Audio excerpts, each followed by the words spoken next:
Good evening everyone. আমাৰ চেনেলৰ এইটো ফাৰ্ষ্ট ভিডিঅ'। মই আপোনালোকৰ লগত ভিডিঅ'টোত ফেমাছ পাৰ্চনেলিটিজ অফ আসামৰ বিষয়ে পঢ়িম। If you like our video, then please subscribe our channel and press the bell icon for new updates. বাহিৰত অলপ নয়েজ হৈ আছে। Sorry for this. So, let's begin our first video with first question. Question number 1. What is the name of Bhavananda Datta book on philosophy? Bhabananda দত্তৰ দৰ্শন বিষয়ক গ্ৰন্থখনৰ নাম কি? What is the name of Bhavananda Datta book on philosophy?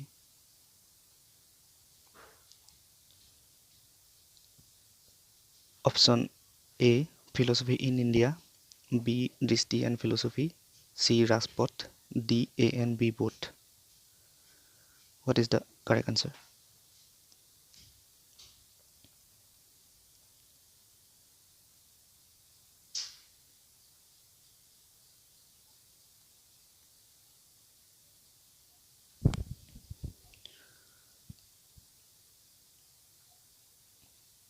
Correct answer is D. A and B both.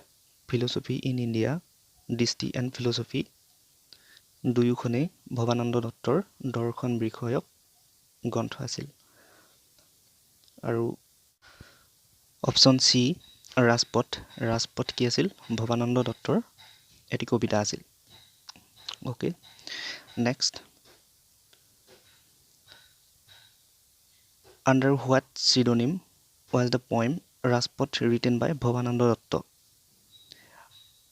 Under what pseudonym was the poem Rajpath written by Bhavananda Datta? Rajpath কবিতাটো ভৱানন্দ দত্তই কি ছদ্ম নামেৰে লিখিছিল? Option A Nachiketa, B Hiruda, C Kanchan Barua, D none of the above. What is the correct answer?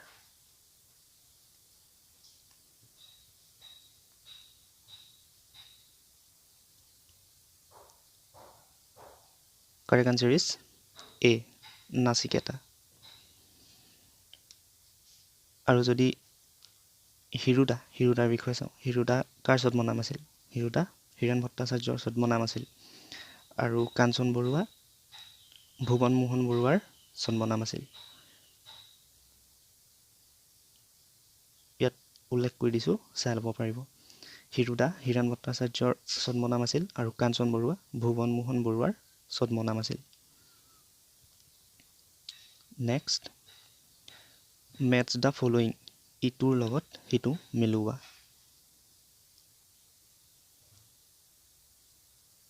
নিশ্চয় মিলাব পাৰিব এইকেইটা। আসাম কেশৰী, অসম কেশৰী বুলি কাক কোৱা হৈছিলে? কমলাকান্ত ভট্টাচাৰ্য, পাৰ্বতী প্ৰসাদ বৰুৱা, অম্বিকাগিৰি ৰায়চৌধুৰী, আনন্দ চন্দ্ৰ বৰুৱা। অগ্নিকবি, গীতিকবি, বকুল বনৰ কবি।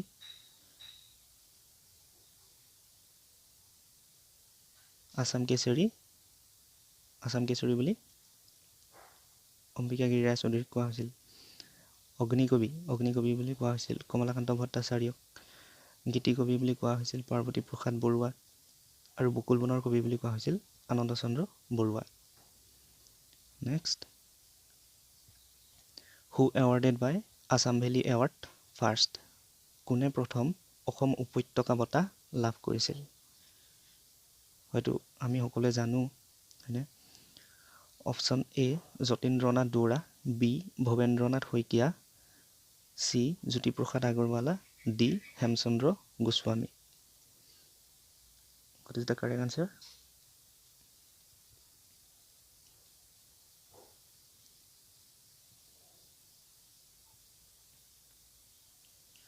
Correct answer is B. Bhabendranath Saikia.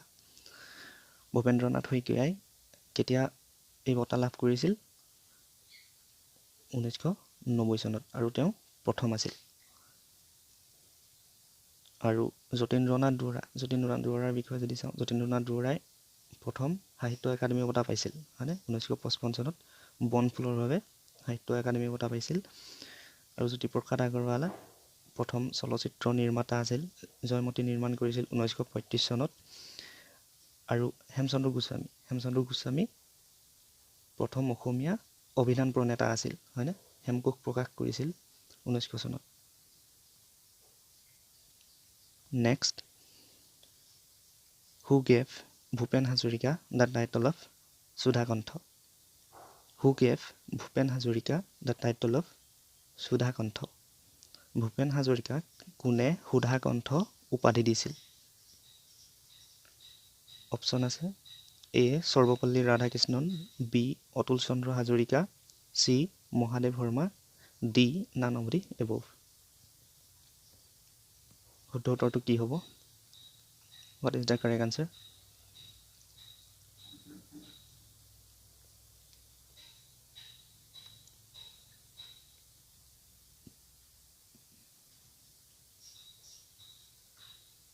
Correct answer is B. Atul Chandra Hazarika. Sarvepalli ৰাধাকৃষ্ণনে বিষ্ণুপ্ৰসাদ ৰাভাক কলাগুৰু উপাধি দিছিল, হয়নে? 1939 চনত। আৰু মহাদেৱ শৰ্মাই আনন্দ চন্দ্ৰ বৰুৱাক বকুল বনৰ কবি আখ্যা দিছিল 1935 চনত। ঠিক আছে। Next, the first Assamese novel based on tribal life. The first Assamese novel based on tribal life. জনজাতীয় জীৱনৰ আধাৰত ৰচিত প্ৰথম অসমীয়া উপন্যাসখন কি আছিল? জনজাতীয় জীৱনৰ আধাৰত ৰচিত। অপশ্যন এ মিৰি জীয়াৰী, বি মাকাম, চি পদুম কুঁৱৰী, ডি ইয়াৰ ইংগম। What is the correct answer? শুদ্ধ উত্তৰটো কি হ'ব?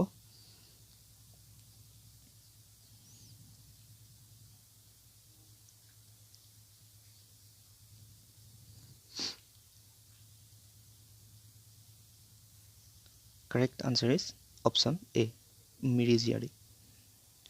মিৰি জীয়াৰী কিমান চনত প্ৰকাশ হৈছিল? 1894 চনত, 1894, যেতিয়া কি হৈছিল? পথৰুঘাটৰ ৰণ হৈছিল, হয়নে? এণ্ড বি, অপশ্যন বি মাকাম ৰীতা চৌধুৰীৰ এখন উপন্যাস আছিল। পদুম কুঁৱৰী লক্ষ্মীনাথ বেজবৰুৱাৰ এখন উপন্যাস। আৰু ইয়াৰ ইংগমৰ বিষয়ে আমি সকলোৱে জানো, হয়নে? বীৰেন্দ্ৰ কুমাৰ ভট্টাচাৰ্যদেৱৰ একমাত্ৰ উপন্যাস আছিল, অৰ্থাৎ প্ৰথম উপন্যাস আছিলে, যিখনে কি পাইছিলে? সাহিত্য অকাডেমি বঁটা পাইছিলে 1961 চনত, 1961ত। ঠিক আছে। আৰু তেনেকৈ যদি চাবলৈ যাওঁ, কবিতা পুথি বনফুলে পাইছিলে প্ৰথম সাহিত্য একাডেমি বঁটা। তাৰ পাছত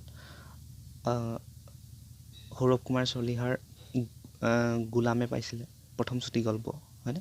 সাহিত্য একাডেমি বঁটা পোৱা। ঠিক আছে। Next,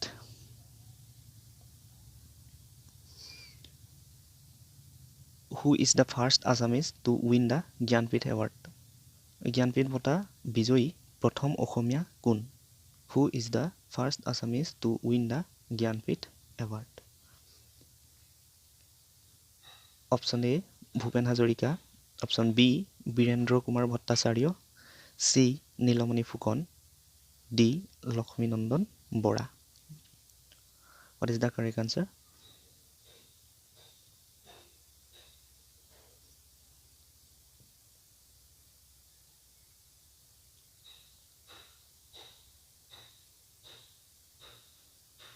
What is the correct answer? Correct answer is B, Birendra Kumar Bhattacharya. Birendra Kumar ভট্টাচাৰ্যই প্ৰথম জ্ঞানপীঠ বঁটা পাইছিলে কিমান চনত? 1979ত। আৰু নীলমণি ফুকনো পাইছিলে, কিন্তু তেওঁ তৃতীয় আছিলে, থাৰ্ড। কিমানত পাইছিলে? 2021 চনত, 2021ত পাইছিলে। আৰু ছেকেণ্ড আছিল মামণি ৰয়ছম গোস্বামী, হয়নে? ভূপেন হাজৰিকা ফাৰ্ষ্ট অসম ৰত্ন পাইছিলে, হয়নে? ফাৰ্ষ্ট অসম ৰত্ন পাইছিলে 2008 চনত। আৰু লক্ষ্মীনন্দন বৰাই প্ৰথম সৰস্বতী সন্মান পাইছিলে, হয়নে? প্ৰথম সৰস্বতী সন্মান পোৱা প্ৰথম অসমীয়া আছিল লক্ষ্মীনন্দন বৰা। আৰু কেতিয়া পাইছিলে? 2008 চনত কায়কল্পৰ বাবে।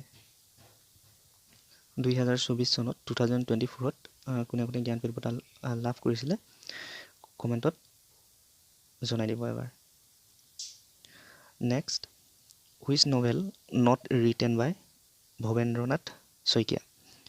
কোনখন ভৱেন্দ্ৰনাথ শইকীয়াৰ দ্বাৰা ৰচিত উপন্যাস নহয়? Which novel not written by Bhabendranath Saikia?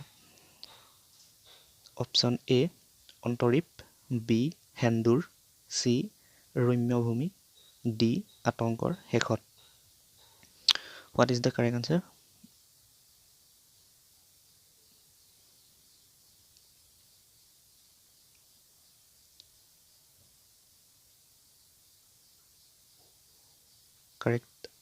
Correct answer is option B, সেন্দুৰ। সেন্দুৰখন কি আছিল? এখন চুটি গল্প আছিল। বাকী অন্তৰীপ, ৰম্যভূমি, আতংকৰ শেষত গোটেই তিনিখন ভৱেন্দ্ৰনাথ শইকীয়াৰ উপন্যাস আছিল। আৰু সেন্দুৰখন এখন চুটি গল্প আছিল, যিখনৰ বাবে ভৱেন্দ্ৰনাথ শইকীয়াই অসম প্ৰকাশন পৰিষদ বঁটা লাভ কৰিছিলে। ঠিক আছে। Next,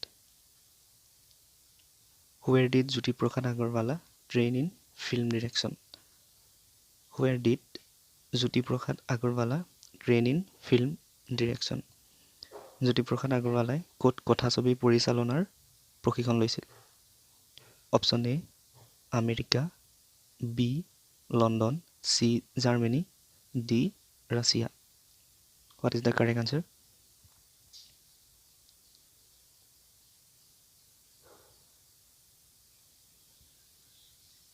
correct answer is option C, জাৰ্মানীৰ USA ষ্টুডিঅ'ত।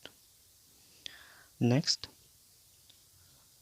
জ্যোতিপ্ৰসাদ আগৰৱালা ন'ন এজ, জ্যোতিপ্ৰসাদ আগৰৱালাক জনা যায়, কি বুলি জনা যায়? অপশ্যন এ জীৱনশিল্পী, অপশ্যন বি বিপ্লৱী কবি, অপশ্যন চি গীতি কবি, option D none of the above. What is the correct answer? উত্তৰটো কি হ'ব?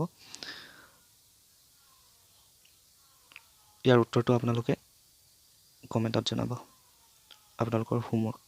ঠিক আছে। আৰু অপশ্যন চি গীতি কবি পাৰ্বতী প্ৰসাদ বৰুৱাক কোৱা হয়, আমি জানো। Option A, option B and option D, এই তিনিটাৰ ভিতৰত কোনটো হ'ব কমেণ্টত জনাবলৈ নাপাহৰিব। আৰু ভিডিঅ'টো চাই কেনেকুৱা পাইছে কমেণ্টত এবাৰ জনাই দিব। Next, the Assamese film Indramalati published in which year? The Assamese film Indramalati published in which year? অসমীয়া চলচ্চিত্ৰ ইন্দ্ৰমালতী কিমান চনত প্ৰকাশ হৈছিল? ইন্দ্ৰমালতী জ্যোতিপ্ৰসাদ আগৰৱালাৰ দ্বিতীয়খন চলচ্চিত্ৰ আছিল, হয়নে? যেতিয়া জয়মতী প্ৰকাশ হৈছিলে 1935 চনত, তেতিয়া জয়মতীখনত তেওঁ লাভতকৈ লোকচান বেছি হৈছিল। ঠিক আছে, আমি জানো, হয়নে? আৰু ইন্দ্ৰমালতীত কি হৈছিলে, সেই যি তেওঁ লষ্ট হৈছিলে, সেই ব্যয় তেওঁ এই ইন্দ্ৰমালতীত মানে দুগুণ লাভ কৰিছিলে। ঠিক আছে, ইন্দ্ৰমালতী প্ৰকাশ হৈছিলে 1939 চনত। ঠিক আছে। Option A 1935, B 1969, C 1987, D 1939। Okay, আনচাৰটো কৈ দিলোঁ হয়নে? Option D is the correct answer, 1939। 1935ত জানো জয়মতী প্ৰকাশ হৈছিল, হয়নে? প্ৰথম অসমীয়া চলচ্চিত্ৰ আছিল। আৰু 1987ত হালধীয়া চৰাই বাওধান খাই প্ৰকাশ হৈছিল জাহ্নু বৰুৱাৰ। আৰু 1969ত ডক্টৰ বেজবৰুৱা প্ৰকাশ হৈছিল। Next first Sanskrit drama of Sankardev, ঠিক আছে। First Sanskrit drama of Sankardev, এইটো টাইপিং মিষ্টেক হৈ আছে, গতিকে আপোনালোকে শুদ্ধ কৰি ল'ব। শংকৰদেৱৰ প্ৰথমখন সংস্কৃত নাট কি আছিল? অপশ্যন এ চিহ্ন যাত্ৰা, option B Patni Prasad, option C Ram Vijay, option D none of the above. What is the correct answer?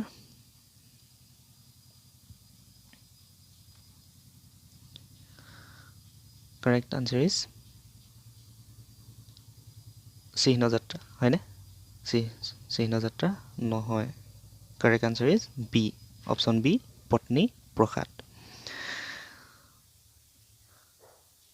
যদি প্ৰশ্নত সোধে যে শংকৰদেৱৰ প্ৰথম সংলাপবিহীন নাটখনৰ নাম কি, তেতিয়া হ'ব চিহ্ন যাত্ৰা, ঠিক আছে। যিখন 1468 চনত হয়নে বৰদোৱাত তেওঁ কি কৰিছিলে, প্ৰদৰ্শন কৰিছিলে।